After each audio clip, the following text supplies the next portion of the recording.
Crystal Springs, Mississippi, and I bring you greetings from my hometown.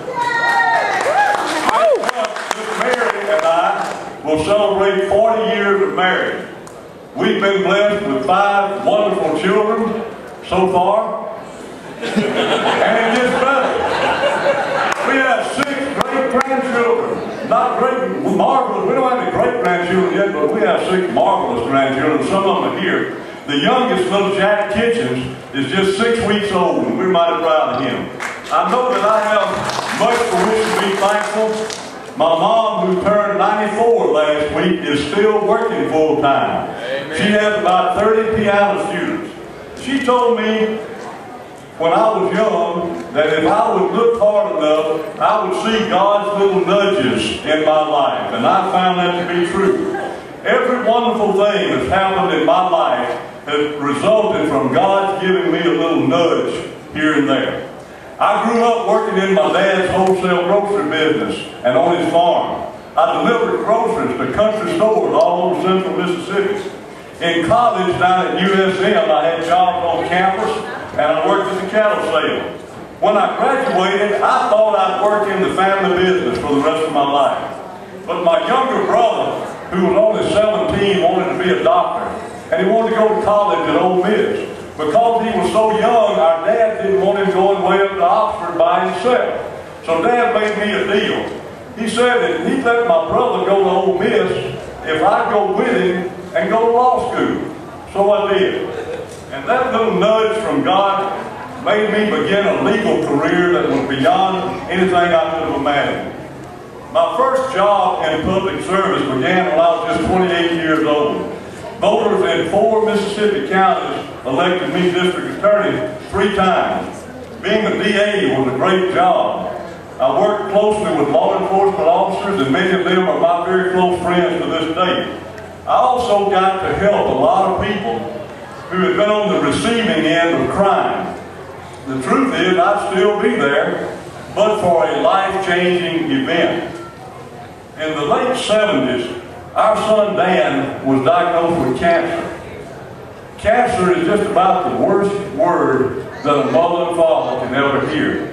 And I hope that you never have to watch over one of your children battling such a terrible disease. Dan was 3 then. He's 34 now, and he practices all. You know, we learned a lot about prayer, and we learned that it works. And it certainly worked then. And it still works. But that war with cancer came with a big price tag. And I had medical bills, Mary and I did, that we couldn't pay on my DA salary. So I had 2 options.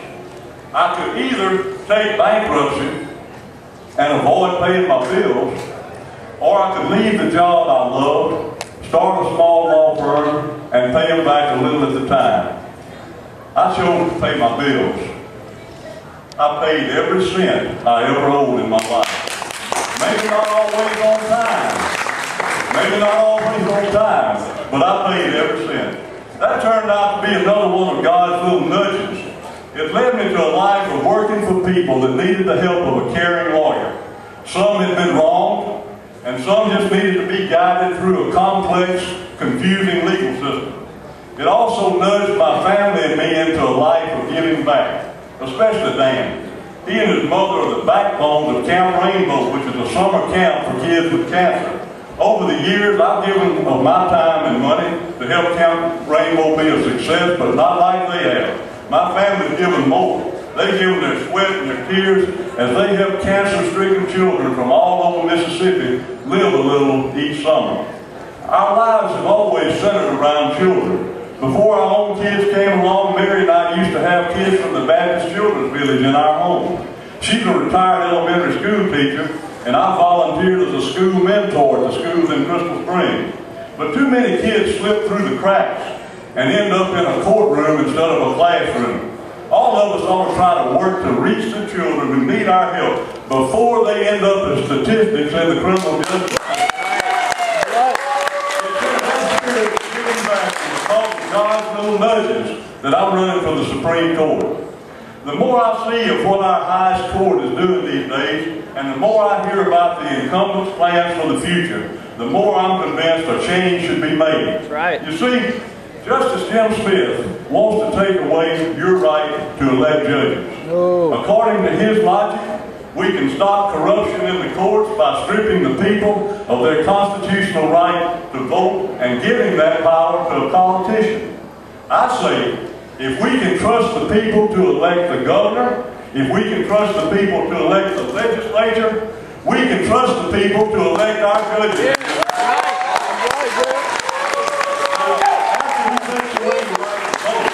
Jim Smith says he would limit judges to no more than 2 terms. Forget that when he first ran for the Supreme Court in 1992, he said he'd only serve 1 term. Forget that in 2000 he changed his mind and said that his 2nd term definitely would be his last. And forget that now, 8 years later, he's changed his mind again and is seeking a 3rd term. There's often a difference in what the incumbent says and what the incumbent does. When Smith became Chief Justice, he said he wanted to restore public confidence in Mississippi's court system. But even though attorneys have repeatedly asked the incumbent to recuse himself from hearing cases where the defendants, not the attorneys who were merely practicing law before the court, but the actual defendants, were his financial backers, Smith has consistently ignored these requests and ruled in his contributors' favor. When an old man who donated the maximum to Smith's campaign had a big case in his court, Smith remained on the case and ruled in his favor. And when a bank that loaned him money to run his 2000 campaign had a case in his court, Smith remained on the case and ruled in their favor.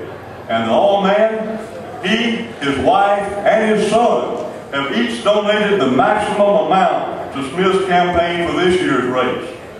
That doesn't seem right to me. Me neither. And here's something else that doesn't seem right. Since Jim Smith became Chief Justice, the Supreme Court of Mississippi has substituted its opinions for the will of a jury nearly 90% of the time when an individual was found to have been harmed by a large corporation or through its carelessness or its wrongdoing. And now, I'm not talking about frivolous lawsuits, ladies and gentlemen. I'm talking about a woman who went into a hospital with a mild case of pneumonia and came out a brain-damaged paraplegic. I'm talking about one of approximately 2,000 people who developed cancer that was tied to chemicals that leaked from an industrial plant. And I'm talking about a doctor who died of natural causes and his insurance company refused to pay on his life insurance policy. Now understand me, I'm not saying Jim Smith is crooked. On a personal level, I know that he's a good and decent man.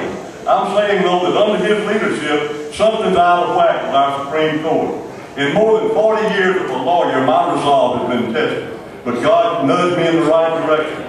In the early 90s, I was in a meeting at the Ole Miss Law School when Judge Breland Hilbert called me from Jackson and said he was appointing me to represent Byron Leela Beckwith. My heart sank. Everything Beckwith was for, I was against. And it was a very trying time in my life, in my family's life. We were threatened, we were intimidated, my family and I, but it was easier for me to do what was right than it was to do what was wrong and tell that judge a lie and get out of that assignment. But to me, doing my duty is the most important thing. Jim Smith says he wants this race to be about experience, so do I. The quality of experience, though, is what counts, not the quantity. You can elect on November 4th, you can vote for the incumbent who regularly rules against individuals and juries who wants to take away your right to vote, or you can vote for someone who has prosecuted the guilty as a district attorney, been a champion of the underdog, has devoted his life to helping people, who knows the importance of working with children before they get in trouble, who has risked his career and his family's safety in the name of professional integrity, and someone who will be mindful of God's little nudges along the way. Thank you for your attention, and God bless you.